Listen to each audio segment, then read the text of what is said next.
Help. Help. Help with what? What? I'm trapped. You okay? I have no mouth. You don't either. Or a nose, but I'm not sure. Oh, we have questions today. I like it. Let's do it. I'm stuck behind this orange poster, though.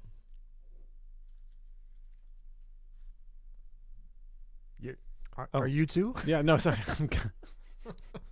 Are you here, Adam? What, are we live right now? We're live. We're doing this? This is a live thing. Oh. I don't know. Actually, maybe nobody can hear us. No sound? Come on now. No sound, Peter. What? No, I see it there.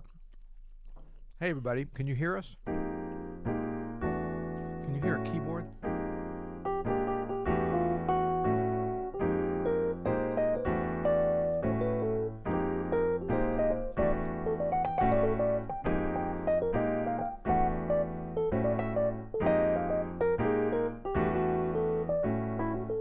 All right, if anybody can guess what color our background is going to be today, you're going to get a special prize.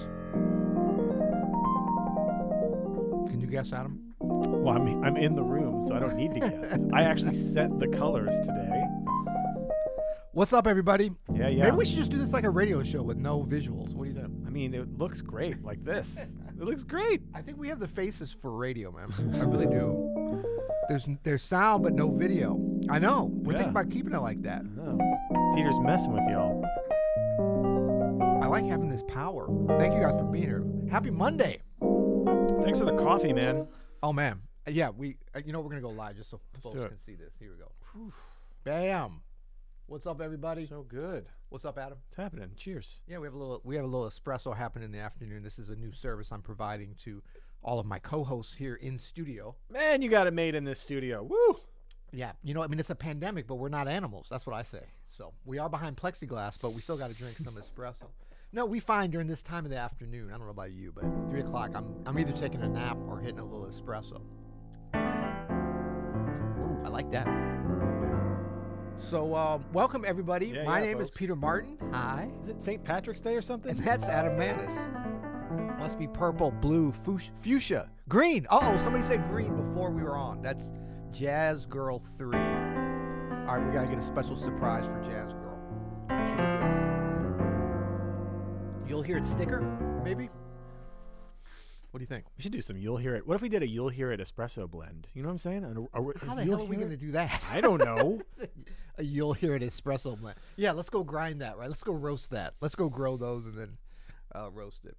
So we invite you guys. Thank you for the questions already. Blue and green. Why green? I don't know. That's Adam does lights. I do video. He does audio. It was the next color over from purple. Right. Which is what we were last week. Yeah, we were purple. Oh. But thank you for already putting up your questions. Yeah, you guys like the new studio? Somebody was saying we've got For sure. Christian McBride. Wait, you can't see his face anymore. Oh, no, I guess you couldn't. No, you couldn't last time. Okay. We have Sean Jones, Christian McBride. We're trying to, create a little bit of a jazz community here during this period, so we feel better having these gentlemen with us. For sure. This is Adam Maness. What's up, everybody? And How's this it is going? You'll Hear It Live Monday. And Green Dolphin Street. Blue and green. Oh. There we go. Now, do you know about the history of Green Dolphin Street code word that was among jazz musicians and other musicians? Did you ever know about this? No, what is this? So this goes back to, green can be a... Yeah. All right. Yeah. So it would be like, yo, you want to play Green Dolphin Street after the gig tonight? Yeah, I get it. I never did that. I never heard anybody do that. You never but I heard about it. Never played Green Dolphin Street after the gig? Yeah, it was for some possibly smoking something green. Code words. Okay, so... what was it, the voicemail that was it? Who was it? Wasn't there a legend that was caught? Oh, yeah, we can't talk about that. Okay. We can't talk about that. That's why they're legends, man. That's why they're legends. I mean, he was such a great player. If it was a lesser player, we definitely would talk about it. It was very funny. You get some get a little leeway. Okay, so you guys know how we do it. We have an hour together. We're going to answer questions, and you're going to become part of our podcast. Just to remind you, we have a podcast that happens every day. We are daily, Monday through Friday. We're very lunch pail Joe about it. It's like only days of the week that are work days, so to speak. And you can catch that on Apple Podcasts, Google Play, Spotify, Stitcher. That's right. We're still on Stitcher. Is Stitcher still a thing? Stitcher is even a thing. in 2020. Stitcher is still a thing. Big shout out to Stitcher, one of my favorite platforms. No, be honest, Peter. Do you get podcasts from Stitcher? Are you a subscriber I don't know what it to is. Stitcher? I I don't even know either, what it is. man. Why are you shouting at Stitcher? I know it's a thing. It's an app, but no, I don't. It's like iHeartRadio. You know, it's one of those things, isn't it? I don't know. You don't know. We don't know what's happening. No idea. All right, so we're going to go through some questions here. We're going to have a little bit of fun. And we're going to do something unusual. We're going to go back up to the top. Can you guys hear us, cool? Can you? Apologies, I'm eating. I'm having a little snack. Can you hear the keyboards? Can you hear us and all that? We don't have an engineer. I feel like we got it together, though, last week with the audio. We already have some good questions here, too. All right, you want to pick one out? Actually, well, hold on. I gotta press record on the audio, yo. Oh, see? This is how we do it. We gotta do it. Ready? Yep. I'm Adam Maness. And I'm Peter Martin. And you're listening to the You'll Hear It podcast. Daily music advice coming at you. Coming at you. We're live on YouTube. Come join us on YouTube every Monday at 4 p.m. Eastern Time. Peter and I, this is Peter Martin. What's up? We are live on the YouTubes answering your question, and we already have some good questions today. So come over and answer or ask your questions to be answered. You know, we do speak pipes. You can email us. We won't even talk about that right now because we want you over on YouTube on Mondays. Right. And like we say in St. Louis, don't be scared. Don't be scared. Can you translate that for the good folks? That means are not? Don't be frightened. Come on over. Right. And the water's we fine. have a good time. I'll say this again. We've done various Q&As on various platforms. Yes. But not all of them. Facebook, Instagram, Twitter. We've done some. Why'd you get so loud about Twitter? Why? I have feelings about Twitter. I don't want to talk about it here. Okay. But YouTube, the questions have been the best. So, come over. Well, the questions have been the best. And the worst. And the worst. It's just like people. People are the best and people are the worst. We've established that. Yeah, you know what we need to be getting? I just got 2 folks asked me over the weekend why we don't stream on Twitch. And what I told them was because we are not 11-year-old gamers. That's why we don't. We might be gamers, but no, I'm not. Are you a gamer? I enjoy video games to the point where I have to cancel them in my house. Wow. Because I enjoy them a little too much. Right. I am a gamer at heart, but I can't do it because I am a jazz pianist with a mortgage. So you're an adult. So I have to practice the piano, and gaming tends to get right in the way of that. Well, it gets in the way of everything. It gets in the way of your marriage, of your mortgage. That's the thing with gaming. I mean, it's a beautiful art form. Otherwicting people wouldn't spend. Did you say it's a beautiful art form? It is a beautiful art form. People wouldn't spend 50 hours a week doing it if it wasn't. It's a sport, right? It's a little addicting for me. I think I'm switching the cameras too often, but you know what? That's just the way it goes. Be you. Yeah. But Twitch, we have a video editor here in house, certain Ian. Yes. That does some editing for Twitch, right? He does, yeah. He's a big gamer. He's a gamer. He's been a gamer since he was a young lad. And Twitch is, well, actually, at our house now, we're big board gamers. That's we've always done it, but we just have more time now. We do it too, yeah. Board Parcheesi, some Sorry. Yep. I'm down, man. We're like Bananagrams and, the older kid games and Catan, Legends of. Are you doing Legends of Catan? Well, I don't actually understand how to play, but everybody else in my house. Are you serious? Well, how do you have any time to do anything? Yeah, exactly. Isn't that one of those games that takes like weeks to play? No. It's one night. It's a long night though. It's a long night. God. Yeah. We've actually banned Monopoly because it's too long. Monopoly's the original too long board game. I mean, come on. You go in thinking like, oh, this is gonna be great. I'm gonna get Park Place, and then by hour 3, you're just like, screw all this. Yeah. All right, you got a question? Right. We have some really good questions here. Nice. So let's see here. Well, look, I'm going to jump on while you're looking because I think this one was asked last week and we may have glossed over it, and I didn't want folks to think that we were running scared from it. And that is, who's on both of your Mount Rushmores of jazz? Oh, that's a great question. Those who have impacted the tradition and who have transcended their playing forward. I think we have answered this before, but not on this particular platform. So, and it's always changing. Not always changing, but certainly that 3rd and 4th spot can rotate in and out. Now, is it 4? Is that what we're talking about? Well, Mount Rushmore's 4 for now. Okay. Unless they. Oh God. Yeah. We'll see. Yeah. We got to talk about the sesh before the end of this too. We want to invite folks, but we'll talk about that later. Yeah. So, okay, Mount Rushmore 4. I'm gonna say. And obviously, this is with no preparation, but with a certain amount of confidence. 60%. No, maybe more. Louis Armstrong. Yep. John Coltrane. And this is in no particular order. Herbie Hancock. And Billie Holiday. Those are your Mount Rushmore? Yeah. So wait, why are you acting surprised and a little bit confrontational, man? Well, hold on. I need to unpack this. I told you I was without any forethought. Those are all great, right? So these are your 4. Yeah. Louis Armstrong. Yeah. John Coltrane. Yes. Herbie. Yeah. And Billie Holiday. Hancock. Herbie Hancock. I want to be clear. Sorry, yeah, There's not other Man, Herbies. not Herbie Man. No, great too, but not on them. Herbie Hancock and Billie Holiday. Yes. Okay. I'm just taking it in. Okay. What's up? No, that's a great call. That's is a it great great call. or is it? I'm gonna go. You have to say Louis Armstrong, and not like you have to, in that like the Jazz Police will get you if you don't. They will. Although they will. The Lincoln Center Jazz Police will that's 100%. exactly what I was thinking about. But also, I mean, come on. There would be no jazz without this guy, right? So he's the George Washington. He's got to be up there. I know who you're gonna say. And then after that, I think it's a free for all. You're gonna make me do this. But you know what? The premise of the question I may have misunderstood because I don't actually know who's on Mount Rushmore. So Are those our greatest presidents? There Well, could be some dispute. It's Washington, Jefferson, Lincoln, and Theodore Roosevelt. Yeah. So I mean, So a lot of people would they're a put. little problematic. Some of them. I think historians Stay have woke, rated come on. FDR actually above Theodore, but when it was planned, FDR I think was Yeah. still president, so couldn't put him up there. Yeah. All right, but go ahead. Sorry. But yeah. I mean that's debatable, and then really Mount Rushmore is kind of jive. Exactly. It's a little racist. It's very racist. Yeah. Hopefully, this question was not like, do we want who are our 4 most racist jazz musicians? It's beautiful and America's the best and all that. Okay, let's No, but go ahead. So you've got Louis Armstrong. Louis Armstrong. I can't not do. Oh, we got him. We stumped him. Everybody. Adam is stumped. He's quivering over there. Ah! Come Louis on, man. Armstrong, Charlie Parker, Miles Davis, Sarah Vaughan. That's pretty good. I mean, that's a great list. That's every bit as valid as mine. It's so tough though, because I know. Because Duke Ellington.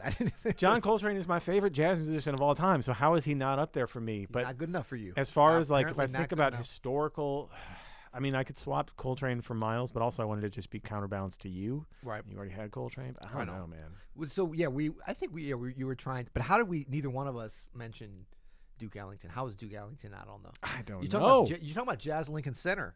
I think Winton is texting me right now with a lot of curse words. I know. if he's I know. watching. This is what I'm saying. But I mean, just for me, who do I listen to? Who have I been influenced more? Who do I love more?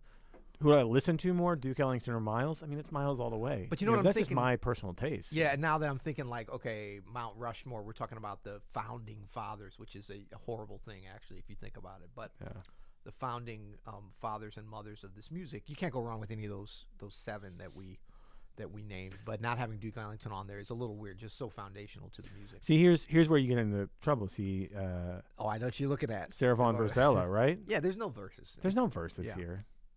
You know what? I would be fine with Sarah Vaughan, Ella Fitzgerald, Billie Holiday, and Duke Ellington. I know. Yeah, that's the thing is you could do 17 Mount Rushmores of jazz. There's too many. Jelly Roll Morton. We're at a point where everybody's lionized. I don't know. Yeah. Let's move on. All right, move on. So what are you guys currently practicing, and how are you approaching it? This is a great question. So for me, I am practicing a couple of things. I have a concert coming up. I have a trio concert coming up streaming, and I have a 2-piano concert coming up with Peter in a couple weeks. Do you know we're doing that? Did they tell you that? Did you agree to that? I did. I'm excited about that. But I'm honestly, Nick, I'm shedding my ass off to just get my chops up as much as possible for that, because I don't want to be embarrassed by this guy.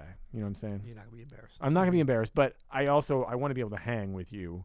And it's been a while since I've actually like played a longer gig. You've been doing it the whole time. But I haven't. I played a couple of 442s gigs in the last couple weeks, the first ones in 6 months for my first actual performances. And they were all good. I'm playing guitar, I'm singing, I'm playing some accordion. Well, hold on now. You're not just singing. You're singing like every song, I noticed. I am. I did see that. I've taken over. A lot of singing. A lot of singing. Sounded great. Well, thank you. But then I get to the piano and I'm like, oh yeah, I play piano. I gotta play piano here. I gotta spend some time on that. I mean, I've been doing how I feel right now as we're doing all this. Oh, we're doing a podcast too, aren't we? I mean, I'm on the daily guided practice session, but I need to like up my game. My intensity is what I have to do. Right. You know. You want to grab the next question? Or you want me to? No Twitch. Tortog says, yeah. Gotcha. So, okay, here's a good one. Asked this last week already. Are you guys planning a course / GPS series with the main emphasis on left hand, like comping, voicing, systematic rhythm training for advanced players? Would be great. That's Procreation Sound. That's I think that's, is that Christian Procreation Sound? I think so. Anyway, specifically left hand. Specifically left hand. So we have a left hand voicing course that's really for beginners. Yep. And I don't think we have anything planned, but it's good to know that you would like that. So if anybody else would like a sort of pro style, advanced rhythm, comping, left hand voicings that are really advanced, let us know. If we get a few votes, we'll consider it for sure. Yeah, and I think this is what's going to be really exciting about. We can't even talk about it now, can we? Well, let's talk about it in code word. OSP? What? What? What? Stupid says what? No, so we have a new program coming up that we're super excited about that's going to be kind of piano focused and community focused. But our hope is that really the plan on it, a big part of it is that these types of issues we're going to be able to address ongoing, not only in specific courses and mini courses, but really do some quick, ongoing deep dives into these kinds of issues. Now, I've done those for, like, I have quite a bit on jazz piano method, but but over the years, like left-handed, I'm always talking about what to do with your left hand, even a few specific lessons on that. But to be able to address these kinds of things. So I'm super excited about that, and I'm apologize for just dangling it out there, but it's really coming soon. But the idea would be, as you say, a couple people are interested in something that we can deliver that. Jeff Keyser, Elio Alves, the different artists that are part of the Open Studio family here can deliver this information and ideas for us all to be able to benefit from, as we're during this time of sort of deep practice. Yeah, it's going to be great. Stay tuned for that. We've been teasing it now for a couple of weeks, but yeah, we have. It's coming together, man. It is. It's going to be exciting. Yeah. William Bennett, this is a very good question, William Bennett, because this is going to be very relevant for, I think, a lot of pianists in the next couple of months. Yeah. Hey, Peter and Adam, I recently played a gig where the AC was so cold I could barely move my fingers. Yeah. Do you have any advice for playing gigs amidst uncomfortable temperatures? Thanks, William. So as we're still in a pandemic, yes, a lot of gigs are outside. A lot of events are outside because it's safe. By the way, wear a mask and stay socially distanced, everybody. Yes. As we are. We have plexiglass between us here. Yep. And so playing gigs outside is going to be a reality, I think. Yeah. More so than even it was before for a lot of places in the country where it just makes sense to stay socially distanced. And that can be challenging, especially in the cold. And the heat is one thing. Yeah. I used to have, when I was playing a lot of like festivals and stuff, I don't know if you ever got on this thing, but you don't have to really bring a lot of gear. Yeah. Got a piano there. I would have in my car, a little fan. Little personal fan. Just in case. Little PF. But in the cold, yeah, this gets tricky. So actually, the last cold gig I did was like maybe January or February in Charleston. No, not Charleston. Somewhere South Carolina. What's that island there? Oh, not Hilton Head. No, Georgia. I don't know. It doesn't matter. Somewhere that's not normally that cold, although it certainly was in January. They've got this great festival outdoors, and it was cold. And they had heat. It was outdoors, though. You're like, we're on the beach, and they had heaters blowing, which doesn't help a lot if you're outdoors unless you're like right by it. But I've done, a couple. I remember doing the Rockefeller Center tree lighting. They had a little bandstand set up on the ice at Rockefeller Center, and it was cold because it's like December. It's in New York. It's crazy. And we had gloves on and I had a Fender Rhodes piano. And it's like right before we played, and then you take the gloves off, and then you play Joshua Redman. This is years ago. Was it like one song or a whole set? No, one song. Okay. But it's TV, so you're waiting. Yeah. Now play. Now get out. But what if it was a 50-minute set or an hour-long set? What do you do? Yeah, no, you can't. I don't think it's. Yeah. I don't know. But this was freezing. It was below freezing. Yeah, that's too cold. Yeah. You shouldn't be out there. Maybe there's some kind of glove situation. But I wonder, are we talking too about like people doing gigs indoors now where they're trying to keep the circulation going? Well, he just said the AC was super cold. So to me, that question meant like my hands were cold. What do you do? Yeah. So blowing in your hands works. You can actually buy little hand warmers. Yeah. That you can shake. You shake. You keep them there. You keep them in your in your jacket pockets, right? Yeah. You keep them in there and just keep your everything. I think just also, it's like we always think about the hands and your extremities, but I'm thinking, I think I did something. Yeah, sometime it was outdoors, and we had to still be kind of like wearing a suit, and kind of like you couldn't have a big coat on, but like some thermal underwear, everything, hat. It's amazing, like your hands. Then you think you got to keep gloves on. You can't do that while you're playing. But if you keep everything else warm, that's one way to do it. But it is challenging. It is really challenging. Yeah. Ooh, Tour Talk said, "Be good if the level came up a touch." Oh, come on. You come know, on, so I Peter. don't know if Is you got me that. here? Okay, Yeah, well, I'm gonna that's go you up a there. little bit. Check it out. Check it out. I'm going up a little bit. I'm going to go up one. We have some other questions, but we have also Justin says, "I don't like the green background, to be honest. It doesn't match. Weird color. Ha ha ha ha ha." Well, check it out, Justin. Joke's on you. Whoa. Well, you got blue? Yeah. I can do Look blue. at that. You know what? Justin might not like. Wait, why are we so deferential? We're just no, just We're because like, sure, sorry. Is that it's pleasing? more just because we can. Exactly. Yeah, We're I just wanted to showing show off of our this. lights that are amazing. Is that better? Blue. There It does actually look a lot better. It Yeah, it does. does. It's way It does. better. Wait, but why is mine like a baby blue and yours is more a manly blue? Well, I mean, I don't want to. That's green. I don't know what's happening here. Okay, there we go. Something. Look at that. That's how we do it. That's how transparent we are, as we say. Okay. We have How some. about- We have some other questions here. okay. Some funny ones, like why do jazz musicians love C minor so much? Oh, come on. Because it's easy. No. I don't just love C minor. I love C minor burnout. Right.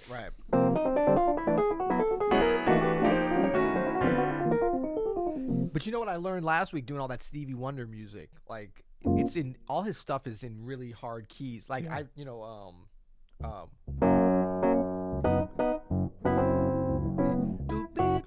Living for the City's G flat. G flat. That's right. Although I did shift it up to G just for fun. But actually, a lot of his keys, a lot of E flat minor, D flat minor, E major. E major. Yeah. B major isn't. Yep.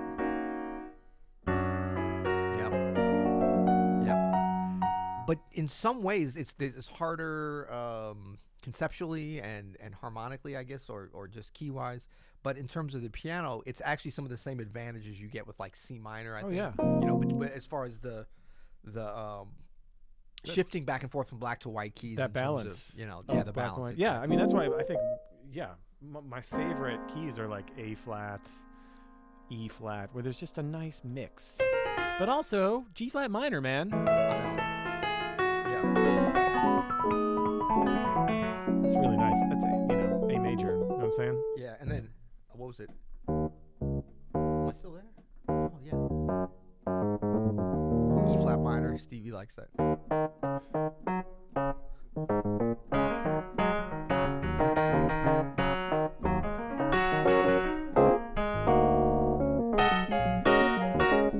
Yep. Good stuff. Pod Cave looking slick. Thanks, Luke. What's up, Luke? Dang right. Dang right. You know what I'm saying? All right, here's No one. one. Here's one. Let's do How it. do you decide which version of a tune becomes definitive? I learn Ooh. tunes on piano, then take them to my saxophone, but on a pickup gig, there's no guarantee what version the others will be playing. I think it depends on the tune. Like, it's not so much for you to just decide. Sometimes it's already been decided, and you really, I think eventually there's certain tunes you have to learn several versions of, several different definitive versions. I'm thinking like on Green Dolphin Street, you definitely got like the Miles version. And what else? Well, maybe that's the only one. Who knows? But Well, like Round Midnight. Round Midnight, yeah. There's like 6 versions of that. There really should only be one version, which Yeah, is the yeah. Longest Monk. But because Miles had such an outsized influence, so I would say that's 2. Because I used to be that guy that was like, I'd play it the right way, and then the bass player would be looking at me like I'm playing the wrong note. I'm like, no, this is the way it is. But then nobody really knew it. Now people are getting better about learning that stuff. So you don't want to be that dogmatic about it. So there's usually several you need to learn. I think that if it's something that you're not sure about, I always like to think about going back to the vocal versions that are a little bit closer to the originals, maybe, so that you can build up from that, and then you can hear some of these other versions and ways people play. It's a lot easier to add things in than to take them away. Or is it the other way around? No, you're right. You're right. Yeah. I agree. But you know what I'm saying? And so then it becomes an additive thing in terms of where you're starting from, and then you go from there. That's true. I mean, if you're trying to like play with musicians, if you're trying to like kind of climb your way up, Yeah. really learn the versions that the musicians around you know. Right. That's always been a tip that I like to follow. It's like, you know, be on the scene. Right. That's really it. That's right. Really it. Be on the scene like a sex machine. That's what James Brown's song is. Just saying. I mean, that's the name of the song. Come on. That is. Here's a really good one. Vladimir actually has a good suggestion. Keyser has good ideas for advanced left hand. That's true, actually. The Keys to Jazz Piano has some really good ideas for our last commenter. Yeah. Jazz Girl 3 says, for those who sing and play piano at the same time, what accompaniment do you recommend? Playing rootless chords only while singing falls a bit short without a bass player. Any suggestions? So, Jazz Girl 3, we over here like to start you out on the root shell pretty side of things. All you need is the root, the shell, which is the 3rd and 7th, right? And then some pretty notes like the 9th, 13th, 11th, 5th. It depends on the chord. But that structure from the bottom up, Jazz Girl 3, root, shell, pretty. Yep. This is going to get you to the promised land. It's really all you need. To start at least. Yeah. And I would just add, you know, in terms of like, I mean, that's the specific things to play. To me, it doesn't get any better than Shirley Horn for accompaniment, for piano playing, vocal accompaniment, you know, whether it's the same person or not. We always talk about she had an advantage because, I mean, if she was playing behind another singer, it would have been, I think, just as brilliant. But I mean, I think there's so much you can learn, and you can check out the way that she voices certain things. She definitely did a lot of these, like, what was it? Like some real, like, hip kind of fourth voicings, and then just some, like, root and shell kind of things. And, like, she shifted in and out of these things. So if you study... That sounds familiar, Pete. I got to be honest. What? That sounds familiar. Oh, yeah. Yeah, I'm stealing it. So it's just a matter of, like, really... Shirley Horn stuff is very accessible, I think, to singers, and I encourage just pianists in general, especially if you want to learn how to play behind a singer, to really analyze her playing and the way that, you know, not only just what her voicings, like once you catch her voicings, you're like, oh, that's pretty simple, I can get that. But then when she decides to use them, how she uses them, her timing, like it's all part of it, you know, but it's all stuff that you can learn and analyze for sure. That's good stuff. Oh, there's some really good questions coming in now. So Anthony says, I second Piano Man's question. We must have missed this. How to juggle all of life's responsibilities and still find time for quality practice, family, and healthy habits. Oh, this is easy. Just put your family and your healthy habits aside and only play the piano. I tried that for a while. It did not work out that great. Yeah, you're going to want to do that for about 10, 15 years, Anthony. Right. Yeah, this is great. Okay, so I think... you know, for me, what I've found over the years, those are actually three things that I probably spend the most amount of time on right now. Quality practice, just music in general, family, and healthy habits, or at least trying to be healthy habits. First of all, the fact you say healthy with habits, like that's, the more you can make any of these things habitual, I think the better, because it's just less to think about. So like spending time with family, spending time practicing, and actually we're going to record some episodes, you don't even know about this yet, Adam, right after this, about, you know, successful habits specifically within practice that can make it so you don't have to practice 10 hours a day, because nobody's got 10 hours a day. And I no longer think that's a great thing to do, 10 hours. I don't know that I ever did think it was great. I did do it sometimes, but I really believe part of like getting older and getting better and learning more about how to progress as a musician is about like, how do I mean, not hack, not that we'd ever say. No, it's wisdom. You're talking about wisdom here. Yeah, but like, how do you get 10 hours of practice in 3 hours? I really do believe that's possible. I'm like, shoot, we've been doing this long enough now. We should be able to figure some of that stuff out. So I think optimizing your time as the whole, as opposed to being like, okay, today's my practice day, I'm going to put my family to the side. It's like, no, what are the best times that your family schedule works for you when you can really have that quality time and that great family time on this day? Yeah, of course you want to have vacation and a weekend or whatever, that undivided time. But to me, I find it's like you find those times to really be able to interact with people. And then you find that alone time. Like when is the time when you love being alone? Like when you don't want to be around anyone else, that's your practice time. Like when you, and I mean, you know, some people introvert, extrovert, we could talk about that, but the idea is like, you've got to find that solitude at some time. And if it can't be, you can't have the luxury of 10 hours a day. So you've got to figure out, how do I optimize? Yep. So that 2 hours, that 90 minutes. I mean, we've talked about 15 minutes a day. If it's the right 15 minutes, you can make some progress during that. I think pretty much everybody. I mean, we've been in some. We're old enough now that we've been in about as hairy of parenting situations, right, as you can get. Multiple children, picking them up at the police station. Oh Tell me about it, man. School, no, but that whole school, work, travel. We've done that kind of stuff a lot, and now with the pandemic, I've done like homeschooling, and you think you have all this time, but you really don't. Right. And so I've come to think sourdough bread. No, I think pretty much everybody, unless you are having to, unless you're in a really bad spot, you're working like 2 or 3 jobs, and you have just, you're a single parent, you have, multiple kids, all very little, which is a real possibility for a lot of people. But if you have any kind of balance, you got at least half an hour. I think everybody can carve out half an hour a day to do something for them. So what I do is consider my time in half an hour chunks throughout the day. I have my early mornings where I will either work out, do some yoga, go for a walk. Do we call that Adam time? A little Adam time. Little me time? Little me time. I have my lunchtime where I'll eat, but also maybe do a brief meditation.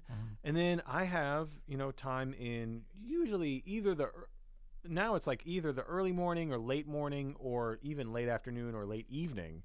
Kind of varies. And that's kind of my practice time. Yeah. Whether I'm going to do some singing or some playing or some writing, all of that is where I just kind of block out an hour. Yep. And also I think the key with this is if time with your husband or wife gets in the way of that one night, divorce them.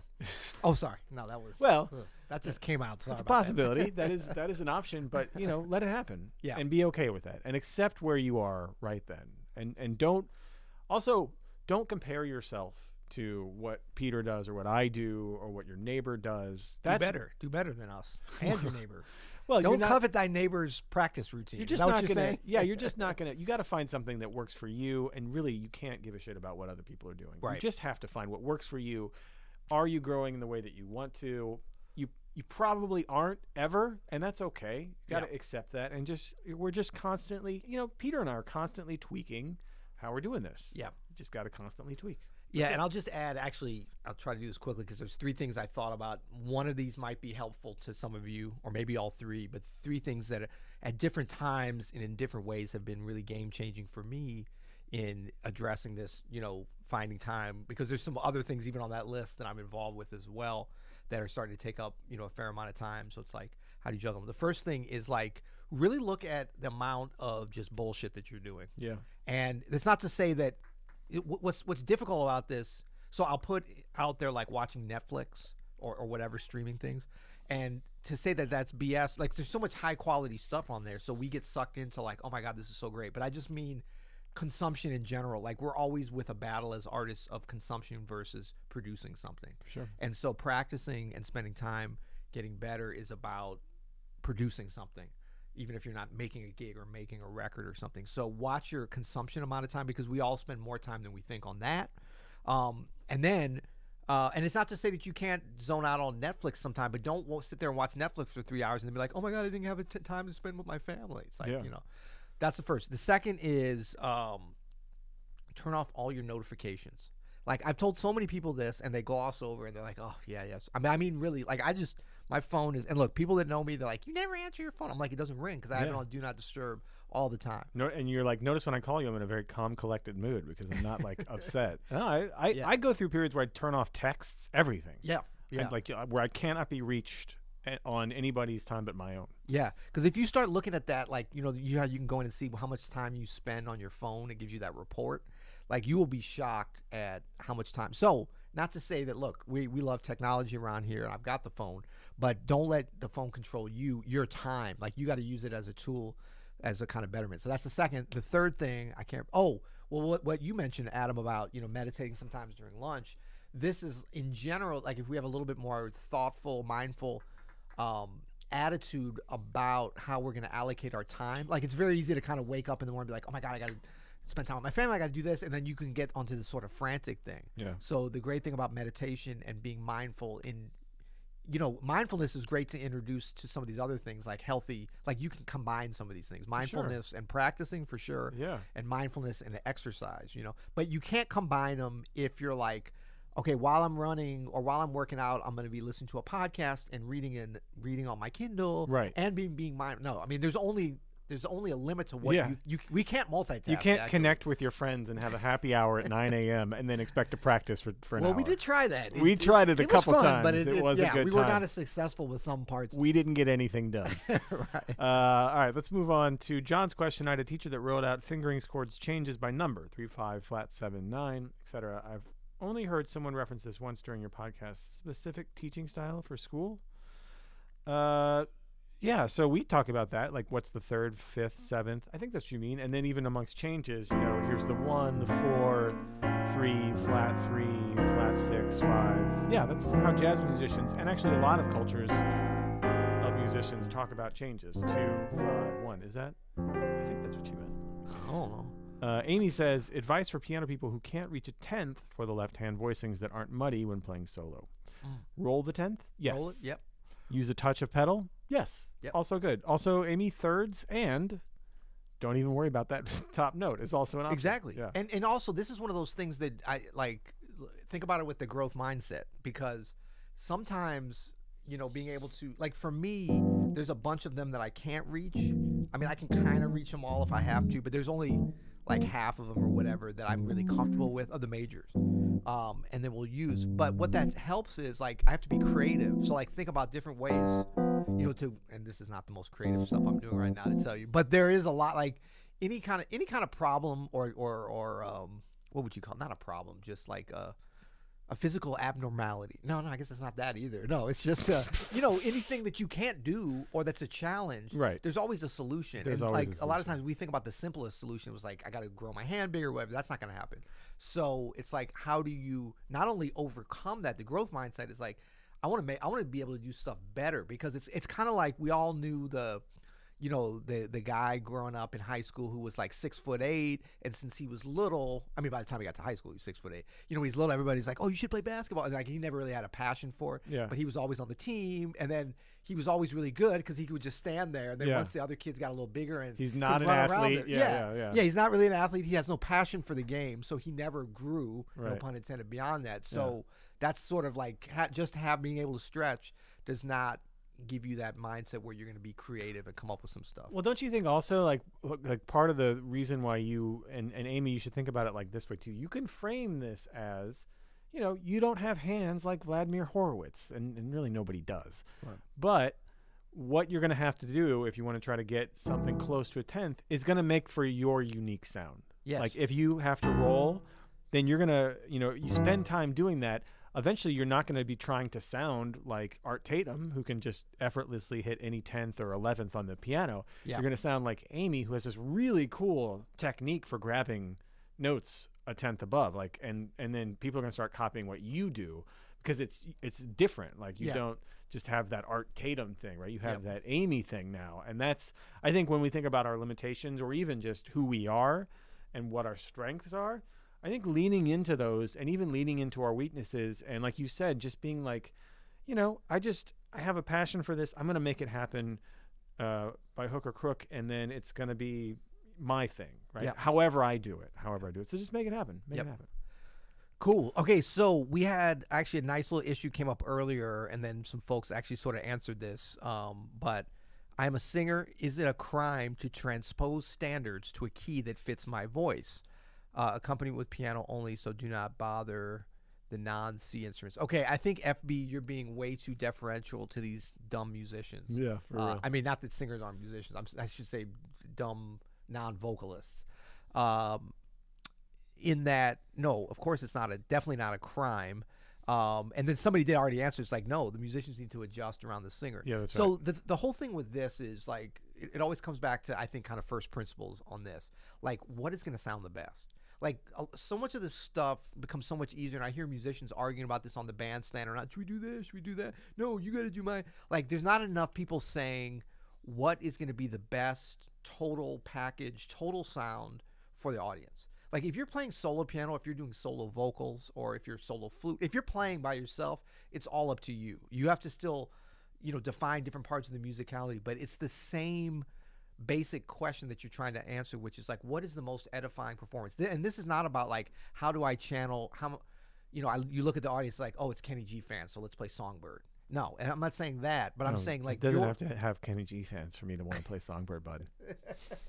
Well, but I'm just saying, like, it's not about pandering to the audience. Big shout out to Kenny G. Yo. But what I mean is, like, you have to have a collective artistic vision. And when you have a vocalist, when you're lucky enough to have a vocalist, as part of that, like, you want to take advantage of that part. Just like when you have piano, you're taking advantage of what we bring to the table. Every instrument, it's like, how do you combine these things for it to come out sounding great to the audience? Like, that's the only question you have to answer. So for the vocalist to be in the best range. Now, this may not be the best key that the vocalist thinks they can sing it in. It has to be in their range, but sometimes there's those things, and this is a very nuanced thing I don't know a huge amount about, but I have gone through this and tested it by ear, where you're finding, depending on that song and where your voice breaks, where it works the best with different phrases and high points. So that's another discussion. Well, especially things like Great American Songbook standards. Those were so meticulously written, those melodies, and every note of the melody has a purpose, and where it peaks and where it valleys has a purpose. And so you have to defer to the singer's vocal range for that, because they have strong parts of their voice, stronger parts of the voice than others. And they're going to want to put those important notes towards the end of the tune on strong parts, and that should not be dictated by the fact that the pianist can't play in E major. Yeah. Like, you have to, and as instrumentalists, it's our responsibility to be able to do that. The person who said the band has to adjust to the singer's key, not the other way around, then says, but you should probably have the music ready in that key for everyone if it's an odd key. I kind of disagree with that. I think you need to expect, and we should expect, our instrumentalists to be able to play in all 12 keys. I mean, if you want to make sure that it's solid, yes, have charts or whatever. Yeah. I don't think, though, that I don't know. I mean, I think what she's saying is just if you have special arrangements, maybe. But I don't know. Well, it depends on the level. Like, there's not. I mean, you're talking the very, very top level that can play. See, this is, ladies and gentlemen, Adam Maness only deals at the high level, because not everyone's around musicians that can do that, and you don't want it to turn into a thing where it's like, round midnight, A minor, in 3-1. Come on, you're musicians. You got to do it. You don't want to be that singer. So yeah, if there's a special arrangement, and if it's a tune that is typically sung in one key, say for a female vocalist or male vocalist, and you're going to really go into a very possibly difficult area. Now, if you're coming with the Adam Maness trio or the Peter Martin trio or any anybody who's saying like, I'm a player, then absolutely everyone should be able to play these songs in the different keys. If it's a sort of Great American Songbook, jazz standard, these kinds of things. And I think that we've all been in those situations, but I think there's also, it's nuanced, and there has to be a little give and take. But absolutely, the first principle on this is that the song is done in what's going to sound best for the vocalist, because the vocalist cannot change their instrument.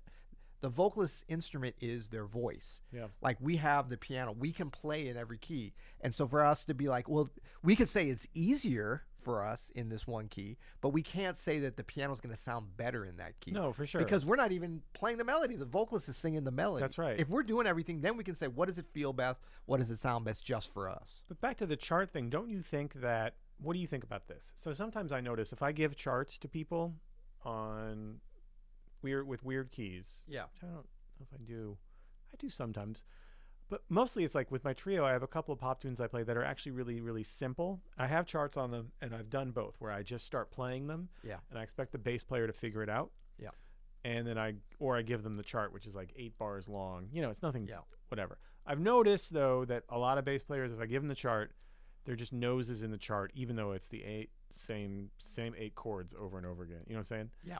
If I just play, the first couple of choruses around are going to be a little rough. That's right. But then we're going to have a better overall experience by the time we get to the end. I think so. Yeah. And I think that might be the sort of nuanced thing, is like, are they going to be able to get through it without the chart and be able to come around? But that depends on the players. And it does. But for sure, we see everybody needs to get out of the chart as quick as they can. But that's part of that whole kind of mindset of like, what's the creative side of things? Well, this is going to roll right into the next question. This is again from Jazz Girl 3. I've heard a lot of jazz musicians say the best thing you can do for yourself is to put the real books away and not use them. Do you agree? Yes, in general, yes. I think the real book could be a great reference, but for sure, the faster you realize just what we were just saying, that I think for most of us, it's easier to get your head out of the page and to not use that part of your brain and to hear your way through a tune. And you might not be as accurate, but it will be more natural, more authentic, and you will learn more if that's your goal. Yeah. I mean, I'm no real book fan at all, so I would probably be even more so for the inaccuracies of it, but also the your head being buried in it. But it's just like anything. It's like, how are you going to use it? It's a tool. I always go more towards the sparingly, but I think with so many great quality transcriptions, and I mean, the lead sheets that we put out here at Open Studio, they're only in-house for members. There's nothing like we're publishing or anything, and these are just reference points for specific songs. But I think that the accuracy on those, I really stand behind those, because like if I do a lesson like I did one last week on jazz piano method on Ugly Beauty, I don't even know if it's come out yet. I don't think it's come out yet. But Thelonious Monk song, like I've never seen I've seen a couple of transcriptions that are pretty good, but I've never seen a lead sheet that was 100% accurate. Yeah, they're bad, and it's actually not that, I mean, it is a little tricky, but it's just people are lazy about Willie it. Aikens had a good one. Oh, did he? He had a good sheet on that, yeah. But it probably never made it to the internet. Or it to literally a real was book. the same one since like 1979. Yeah.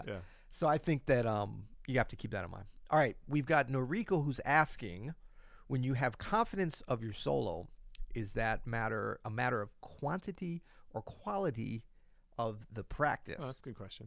This is a great question, because I think that this is sort of a very important and nuanced balance that we always have to think about, the qualitative versus the quantitative aspect of our practicing. And so it's sort of what I was alluding to earlier, in that I'm starting to realize, and this has been kind of gradual over time, but that like 90 minutes of the right quality practice at the right time of day, for me, is more valuable. Well, I don't know. 10 hours would be really good. That'd be I valuable. haven't done that in a while. Always. Yeah. I mean, I've spent 10 hours probably in a day on like some last-minute arrangement or something. No, not even. But that's the thing. It's like, most people that actually spend 10 hours practicing, I bet there's no more than 2 hours of really high-quality practice. Completely agree. Yeah. Yeah. And that's weird, because I used to always be like, practice as much as you can. Yeah. But now I realize it's like, play your instrument as much as you can, but really focus your time. So like, I would say that in terms of your question, the confidence of your solo, when you feel like you're progressing, your confidence, like you have to fake it until you make it for longer than you think. I listen back to things I played like on records in my early 20s, and in some regards, I'm like, I was so unconfident at that time. I remember it. I was like, ugh, I don't like this. I mean, now I'm just like, everything I play, yeah, whatever. Not whatever, but I'm like, you're accepting. I'm accepting, but I don't really play that differently now than I did then. So I mean, no, none of us do. Yeah. It's a weird thing. You ever listen to yourself? You're like, really? I'm still doing that? I haven't got better. Why did I bother practicing all these years? Yeah. But the idea of being that there's always going to be an element that you fake it until you make it, and there's never that time when you think that you're there. So there's nothing wrong with giving yourself permission to have some fake, what's going to feel like to you is fake confidence. What this does, and it goes back to the first principles of why the hell we're doing this. We're trying to play something that sounds good. Yeah. We're trying to put something out in the world. I mean, it's just like, think about if everybody in the world that opened up their mouth and said something. Not that we would ever open up our mouths and start blabbering on and putting that into the world like we're doing right now. But if everybody in the world thought about what they were saying before they spoke, like, the world would be such a more beautiful place. So, in the idea of like, let me put something out there that's edifying to somebody, that's pleasant to listen to, that's not just drivel and just garbage, So when we're playing, everything has to be about that. So having a little bit of exuding some premature confidence, we could call it. There's nothing wrong with that, because that's going to make your playing sound better. So do the quality practice, do the quantity of the practice. I would say focus more on the quality of the practice. And then when you solo, forget about all that and just say, I am somebody. I've got something to say. Let me put myself in the best mindset to just go ahead and say it in as confident a manner as I can. That's great, man. Lawrence has a great question. Any tips for staying motivated to practice? I'm a high school student with a passion for music, but I always feel like I'm not good enough and won't be able to make a living. So we just answered this. Yeah, no. We touched on some of this, but I'll just kind of like tell you, Lawrence, that first of all, if you realize from the young age that you are that to compare yourself with anybody, including peers or people that you admire, and your sort of timeline on things, you will always be disappointed by someone, right? Someone was always Clifford Brown by Clifford Brown's time, right? Right. So, and there's always Jacob Collier's, and there's always, there's always Joey Alexander's. So just starting that comparing game is not fair to yourself. So the kind of quicker you can get out of that, the better. And then I'll also say that again, with the theme of comparing, you have to realize too that there are many paths to not just making a living, but making music and becoming the musician that maybe you don't even know you're going to be yet. You know what I mean? Like, Peter and I, we have very different paths towards music. Like, you started, Peter, very young, playing with Betty Carter and all these great musicians and touring and doing all this amazing stuff, and you were such a phenom. And like, my thing has been a very slow burn. I've always been able to make a living, but I started writing more and getting into like that kind of thing. And hence why, like, now at a certain point, like, I think right now we're kind of, I'm like, I peaked early. And no, you didn't peak early. You're still, no, it's just, but it's good we have this time to meet in the middle a little bit. No, but you know what I'm saying. It's just different paths, and it's not even like at the same place. It's just there's different spaces for different skill sets and people, and what you do is different than what I do, and that's okay. Like, it doesn't.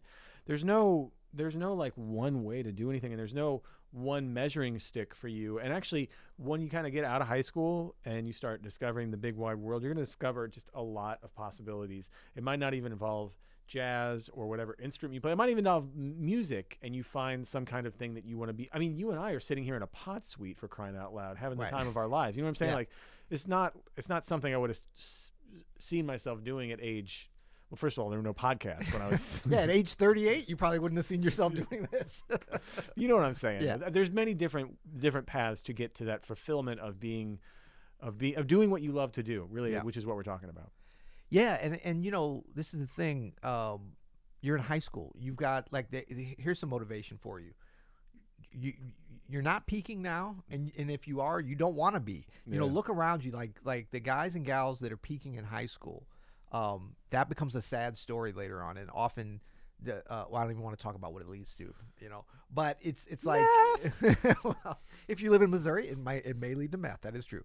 But the idea is that, like, you want to do the slow burn, and I did do some things young, but they wasn't in high school or whatever. I mean, we were both playing, and that was the thing.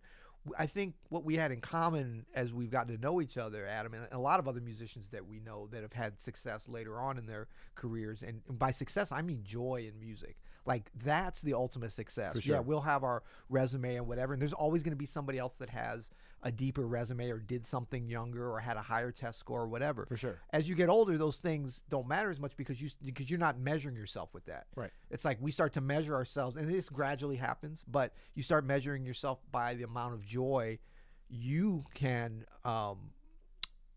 harbor in this music. And even more importantly, I think now, for me, it's like, how much joy can I help others bring in? It's like, how do I give back some of the things that I was given to others? That's what makes me happy. Mm-hmm. So once you start not only thinking like that, but knowing that that's going to happen at some point, it becomes so much easier and so much more fun. And since you're in high school, the great thing is, like, you've got so much time ahead of you. So stay motivated, because, like, if you can even play your instrument now, you've got a great future ahead of you. What's happened is we've gotten into this achievement-oriented society in which, like, you have to specialize and be able to do, be Roy Hargrove if you play trumpet by the time you're 18, or Herbie Hancock playing with the Chicago Symphony at 16. It's even deeper than that. You've got to, like, score this on the SATs and get National Merit Scholar, and you have to, fix mosquitoes' wings, disabled mosquitoes in Central America over the summer on a volunteer basis. I mean, it's like you got to be doing everything. Yeah, that'd be a weird thing, but hey. So if we can just take a breath and relax, especially with music, because it's gonna come. It's gonna come with music. Like, this is an artistic endeavor.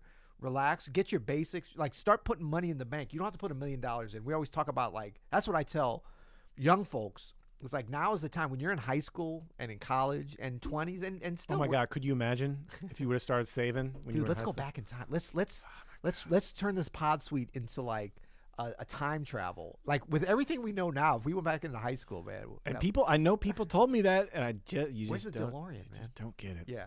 Let's do 3 more questions because there's one here. This might be the quickest answer we've ever given. Good. Clem says, "Can you explain the plagal cadence?" Sure. There you go. And then asked and answered. Hikon says, "In your opinion, what is the hippest voicing ever? And why is it from bottom to top? Yeah. G, E, F, A flat, B, D, E, G." Yeah. That's a very. So first of all, I would take that E out on the bottom. Yeah, just F. I mean, no, it's kind of chunky down there, actually.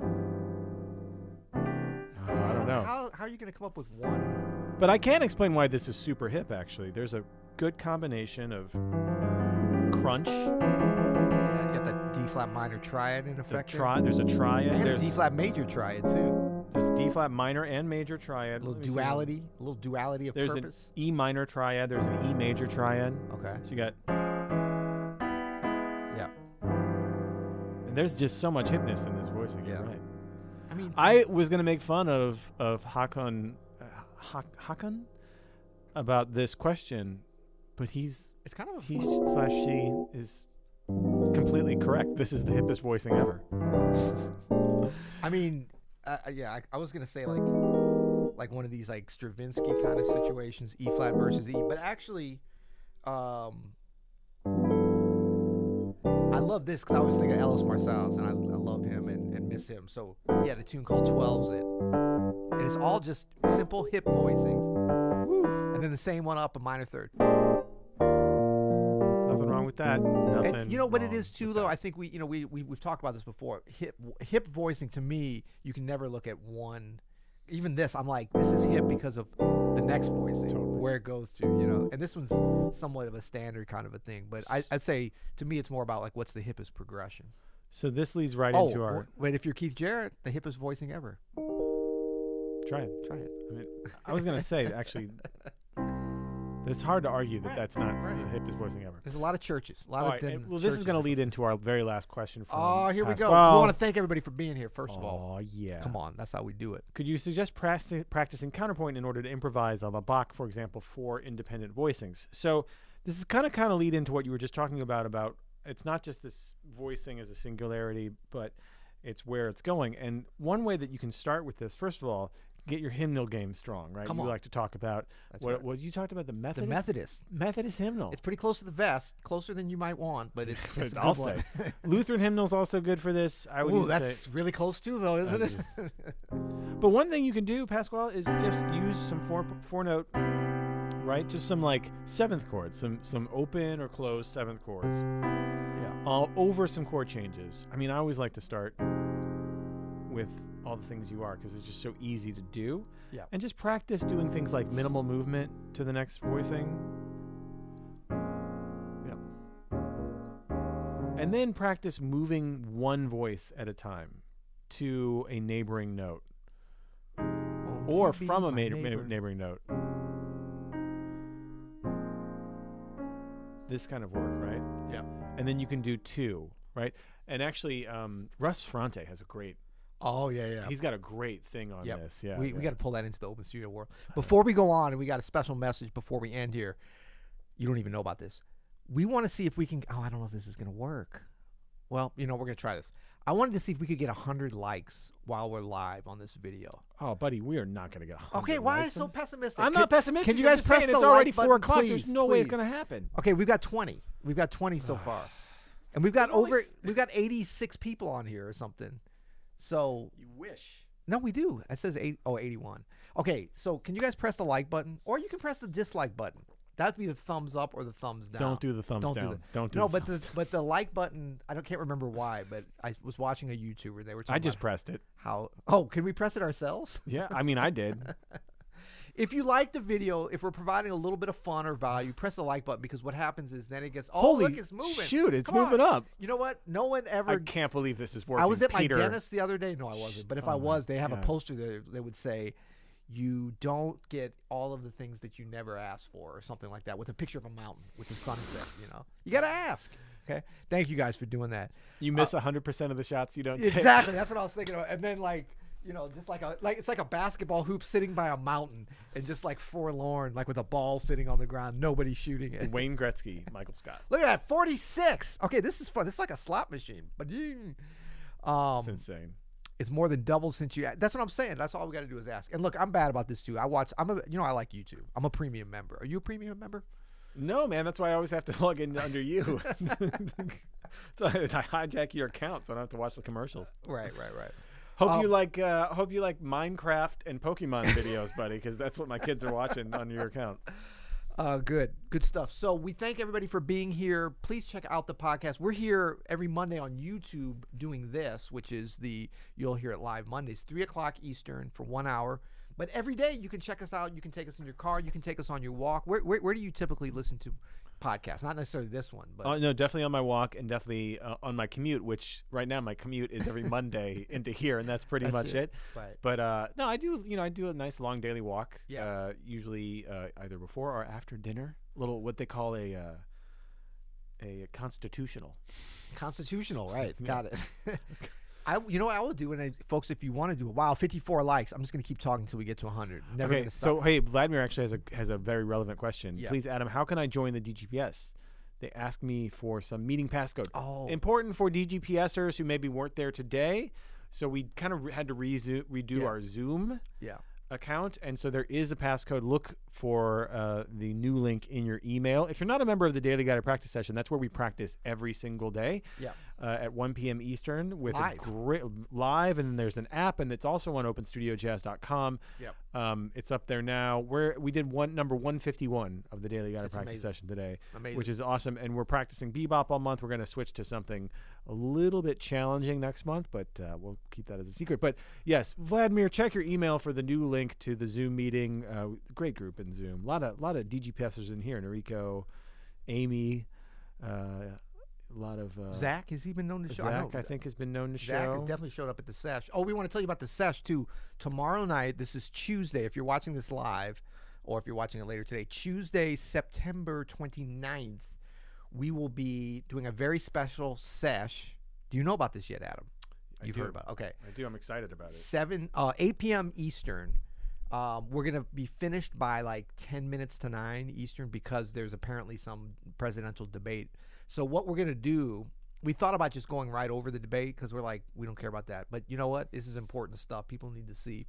But we realized there's a certain somebody that might be saying things that are upsetting to certain people that night if you don't put your mindfulness hat on. So we're going to be doing all tracks of the greatest jazz, your favorite, my favorite, your favorite, my favorite, our favorites, that are calming. They're not necessarily going to be like sleepy ballads. It's not going to be Kenny G Songbird. So there'll be some sleepy ballads, but there might be some sleepy ballads. But this is going to be stuff that's going to calm your soul, calm your psyche, get you prepared to have to go in and do a little bit of emotional battle as you face that. I'm going to try to pick some tunes that are very hopeful. That's what I'm looking at, is things that kind of like give some... restore some faith in humanity. That's right. Some things that make me feel human. We're gonna do that for an hour, and then our humanity is gonna be totally torn down afterwards. So we probably should come back for a restorative session after. No, but I mean, all joking aside, please join us. We're just gonna hopefully, really, my hope with this is that we can just really be reconnected with the power of communal listening to music, like you were at a gig, like you were at a Japanese jazz coffee shop where you just sit with folks that you don't know, but you're listening to great music on an LP, and we're going to be emboldened in our humanity together, and we're going to be ready for anything. We're going to hope for the best. We're just not going to stress about things we can't control. Gil Scott-Heron. Oh, that's a good idea. That's a great. We're going to do a bunch of different tracks, so I'll try to throw in some Gil Scott-Heron for sure. Well, thank you guys for liking. We got up to 55, so that's pretty good. 56, right? Man. We're 56, man. Your computer's better than mine. And I think I've got, if you vamp for a second for me, Adam, I think I can get our little outro going here. But I'm not sure. Should we try it? Give it a shot. Okay. Oh, we put it on you.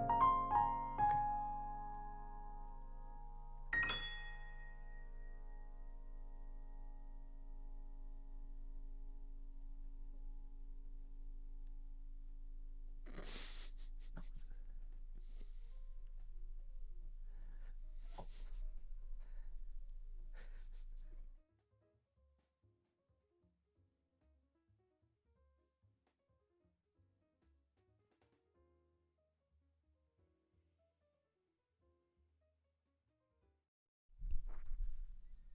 Hey, is it?